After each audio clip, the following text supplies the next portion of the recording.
So now let's talk about some sideboard tech you can run for this deck. I really wanted to do a little section on sideboard cards because people don't usually do that for deck lists in Eternal. But as someone who enjoys participating in the ETS, I just thought it'd be an interesting thing to think about. So let's talk about some of the options. This is obviously not a completed sideboard. This is just a bunch of cards that you could be running. And I just want to talk about what situations and what metagames you might want these cards in. So first off, we have Infinite Hourglass. Infinite Hourglass is a really great card versus Crystallize. So if this deck, or if Shimmer Pack, or Elysian Midrange, or some of those Crystallize heavy decks are popular, this is a really good meta call against them. It kind of shuts off the Crystallize mirror, so you don't lose out in board stalls. You could also just run Stand Together, but it's a very Infinite Hourglass is a very narrow answer to that strategy, but it is a very powerful answer, and it doesn't require you to leave up any power to do it. So yeah, it's definitely worth considering if you think you're going to run into a lot of Crystallize. I think maybe 1 or 2 of is the correct amount in a sideboard. Any more than 2 is nuts, because you really do not want to draw 2, but in the matchups where you want it, you do really want to draw it. So 1 is a little risky. Anyways, I just put Permafrost here because potentially you could want to go up to the full 4 Permafrost in your 90 card deck, in your 90 cards, your 75 and your 15 sideboard, just to bring in versus decks like Burn or Feln that just have really difficult time dealing with Permafrost. But it's usually not a good idea to just have more cards from your main deck. But anyways, it is very good. Permafrost is a very powerful card versus Stone Scar and Feln. So if you're thinking of seeing a lot of that, Permafrost is a good option. Protect is another great option.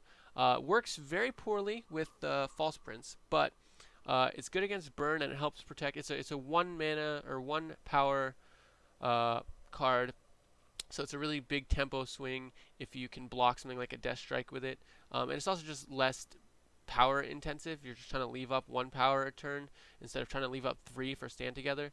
So it's really good for decks that have a lot of spot removal, like once again, if you're against Feln or if you're against Burn, it can block a Burn spell. So it's a very powerful card in general. Definitely worth considering if you're against more controlling decks or against Burn.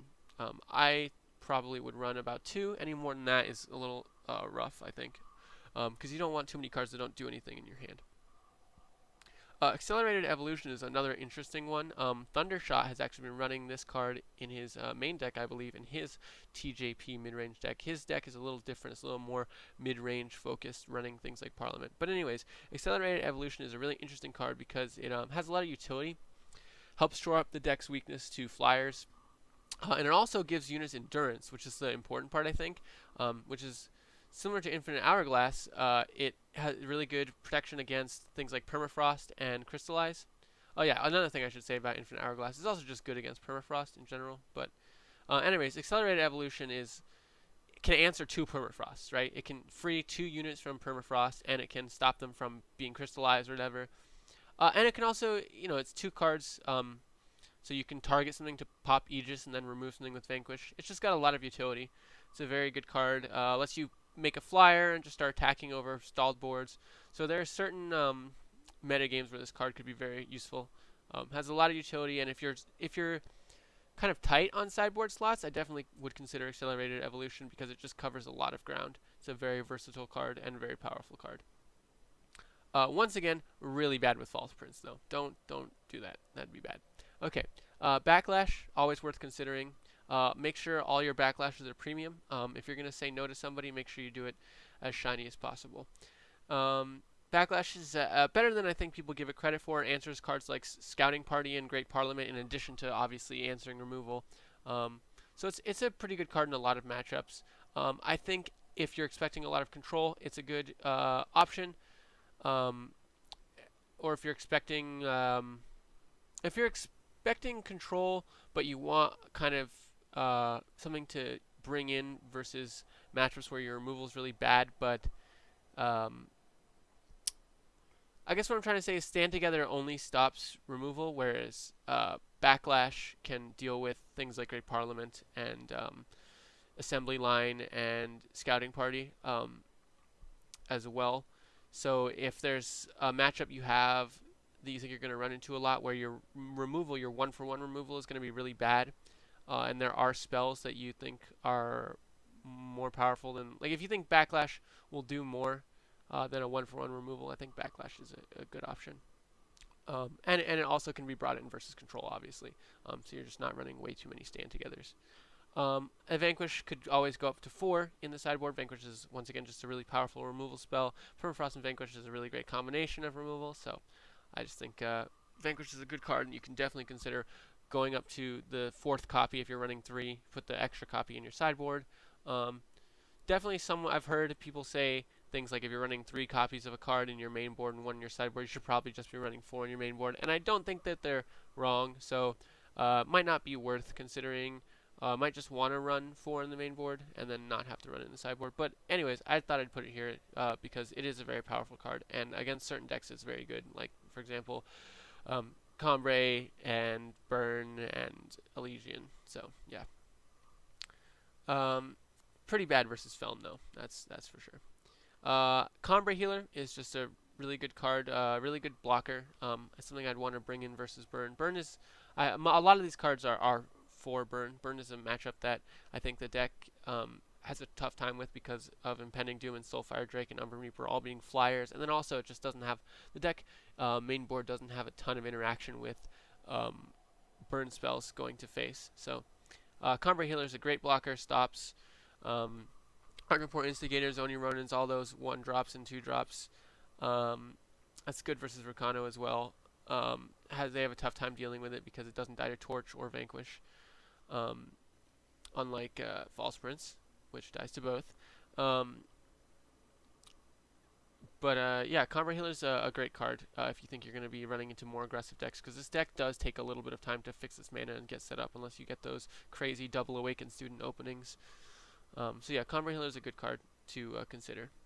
Decay is the premier attachment removal in this faction combination, so always worth considering. If you think you're going to be running into Armory, Icaria Blue, or even just a lot of Obelisk decks, it could be used as a combat trick against Obelisk decks because it is a fast spell, and you can, that could be a huge blowout when your opponent attacks into you thinking you have a huge board, and then you break their Obelisk and block all their units, and they just, then they lose their whole board. It's definitely a very powerful card in the right situation. Don't want to run more than 3, I don't think, because it can be a dead card for sure. 3, you might even only want 2, but yeah. Decay, definitely a very good card. Stand Together, you might want to go up to 4 if you're crazy like me. I don't know. It's just, I definitely, if you're running Backlash, you don't want to go up to more Stand Togethers. But it's just another card worth considering if you think you're going to be running into a lot of sweeper effects, because it's just a very powerful card in those situations. Especially against matchups where you think you're going to be siding out a lot of removal and you just need cards to bring in. Auric Runehammer is an interesting sideboard option. It is double justice. It's very powerful against certain units, though. It's very powerful against Rakano and Stone Scar because it saves you life, can 2-for-1, and particularly lines up particularly well with Umber and Reaper and things like that. And it can get through Aegis, which this deck can have a problem doing if it is having trouble winning in combat for whatever reason. So it's definitely worth considering, but there are probably better options. Healer's Cloak is another great option against Burn, but I think maybe I'd rather have Combrei Healer because it is another body for Xenan Obelisk and like that. But Healer's Cloak definitely gains you far more life and can just win you the game on the spot if you throw it on something like a Cirso with an Obelisk out. So it's definitely worth considering. Also, it looks pretty sweet and premium.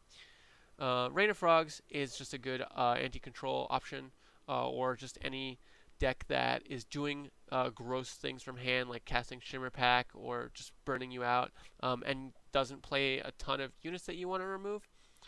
So any deck where you kind of want to cut some removal, Rain of Frogs is usually pretty good. Once again, the biggest things to hit are things like Mystic Ascendant and Harsh Rule and like Rise to the Challenge and Shimmer Pack are all pretty powerful things to hit. Rain of Frogs is just a very good card, but you have to know what matchups to bring it in because it is a very low tempo card. It doesn't actually do anything to the board, so Make sure you don't bring it in the wrong matchup and end up doing nothing for a turn and dying. But you know, in the right matchups, it's very powerful. And then Crystallize, you might want more than 2 Crystallize. You might want a 3rd Crystallize in the sideboard for those matchups that you think are going to be stalled out forever, and they're not going to have an answer to Crystallize. They won't have, you know, sideboard answers for it, or they just generally are a faction combination that deals really poorly with Crystallize. It's just a great board stall breaker. So definitely any matchup where you think you're going to be stuck in a board stall, having a 3rd Crystallize is very nice. I'll go through a sample sideboard right now, actually. So here is a sample of what a sideboard would look like if you had a bunch of random premium and non-premium cards to make it really long. I just have like an extra Permafrost to go up to 3, an extra Vanquish to go up to 4, 2 Protects, 2 Accelerated Evolution, 3 Decay, 2 Combrei Healers. So the Protects and the Combrei Healer come in versus Burn, obviously. Stand Together versus Control, as well as Rain of Frogs, and then an extra Crystallize. Definitely some reasonable sideboard. I would maybe take this to a tournament, but there's definitely, depending on what the metagame is, different options. So here's just an example of one sideboard you could have for this deck.